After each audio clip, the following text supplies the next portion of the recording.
Buenas noches, mi nombre es María José Villasís. El día de hoy hablaremos sobre el abuso sexual y los grupos vulnerables. El abuso sexual contra niños, niñas y adolescentes constituye una de las peores formas de violencia contra la niñez y adolescencia. La mayoría de los casos no son detectados ni denunciados, a pesar de que constituye un problema creciente en el mundo. El abuso sexual infantil no es un problema reciente. A lo largo de la historia, niños, niñas y adolescentes han sido víctimas de abusos intrafamiliares, abusos desde la escuela, la iglesia, etc. Sin embargo, es un tema que en los últimos años recién comienza a ser investigado por la cantidad de personas abusadas en todos los continentes. Los malos tratos a la infancia son una constante histórica que se producen en todas las culturas y sociedades y en cualquier estrato social. El abuso sexual se da por un conjunto de factores familiares, sociales y culturales. La falta o poca educación de los padres, el hacinamiento en un solo cuarto, el no hablar sobre sexualidad, pertenecer a un grupo minoritario, aumenta la vulnerabilidad de cualquier niño, niña o adolescente. Varios factores familiares se asocian a las probabilidades de abuso sexual. Las familias monoparentales o reconstituidas son uno de los principales factores que elevan la probabilidad de abuso sexual. La separación de los padres, el fallecimiento o incapacidad de uno de los progenitores da como resultado que tíos, hermanos, abuelos se queda al cuidado del niño. El o la progenitora con la que vive el niño, niña o adolescente suele también reconstruir su vida con un nuevo matrimonio o pareja. A veces esta situación cambia el concepto de familia y el concepto de cuidado y responsabilidad.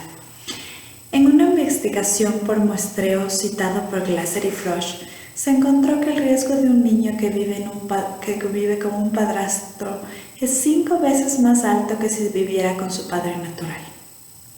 El que un niño, niña o adolescente conviva con un padrastro representa entonces un riesgo mayor de abuso sexual. Según Russell, 1 de cada 8 mujeres que ha convivido con un padrastro había sido abusada sexualmente en la niñez. El segundo tipo de estructura familiar de riesgo es la estructura monoparental. El hecho de que la responsabilidad y cuidado de un niño, niña o adolescente pese sobre un solo progenitor da como resultado que su cuidado se vea en la obligación de encargar al o la menor a vecinos, empleadas, amistades o familiares, o que en ocasiones incluso el niño se quede solo en casa. Estos son los dos tipos de estructuras familiares que están asociadas a mayores probabilidades de abuso sexual. Es decir, que cualquier niño que viva dentro de estas estructuras podría considerarse como un miembro del grupo vulnerable. Investigaciones alrededor del mundo arrojan datos diversos acerca de los grupos más vulnerables. Sin embargo, la mayoría coinciden en que el grupo más vulnerable son las niñas y las adolescentes que están entrando o están en la pubertad. Según últimos estudios de la Comisión Interamericana de Derechos Humanos y la ONG Plan Internacional en Latinoamérica, el grupo más vulnerable frente a la violencia y el abuso sexual son las niñas. Un estudio global elaborado por UNICEF en el año 2014 muestra que 1 de cada 10 niñas han sufrido abuso sexual en su infancia. Según datos de la Asociación UNIVE, el abuso sexual comienza antes de los 11 años para 1 de cada 2 víctimas y antes de los 6 años para 1 de cada 5 víctimas. 1 de cada 3 y 1 de cada 5 niños serán víctimas de abuso antes de los 18 años. La mayoría de víctimas de abuso sexual e incesto paterno-filial son niñas y adolescentes. Sin embargo, también los varones sufren abusos. Lamentablemente, estos casos son mucho menos denunciados por temer a ser cuestionados respecto a su orientación sexual. Según un informe de la Organización Mundial de la Salud realizado en septiembre de 2016, 1 de cada 5 mujeres y uno de cada 13 varones han dicho haber sufrido abusos sexuales durante su infancia a nivel mundial. tenemos que tener claro que estas cifras son de las personas que han denunciado. Una cifra mucho más grande es de las personas que nunca denunciaron a pesar de haber sido víctimas de abuso. Para proteger a estos grupos vulnerables es necesario partir de la educación e información. Es necesario eliminar los tabúes alrededor de la educación sexual.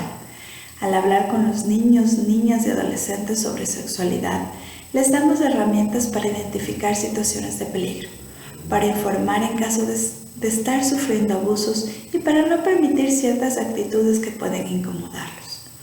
Muchas familias naturalizan el abuso sexual, por lo que el mejor sistema de prevención es la información correcta, directa y clara. En conclusión, el grupo más vulnerable según las cifras mundiales es el grupo de las niñas y las adolescentes. Sin embargo, tenemos que tener claro, como dije antes, que muchos de los casos, sobre todo de los varones, no son denunciados. Por lo tanto, es necesario crear más investigaciones alrededor de este tema, lograr llegar a la conciencia de los adultos y a la responsabilidad para que se den cuenta y tomen más precauciones al momento de encargar a los niños. No es incorrecto crear una nueva familia. Sin embargo, el progenitor o la progenitora tiene que tomar todas las precauciones del caso.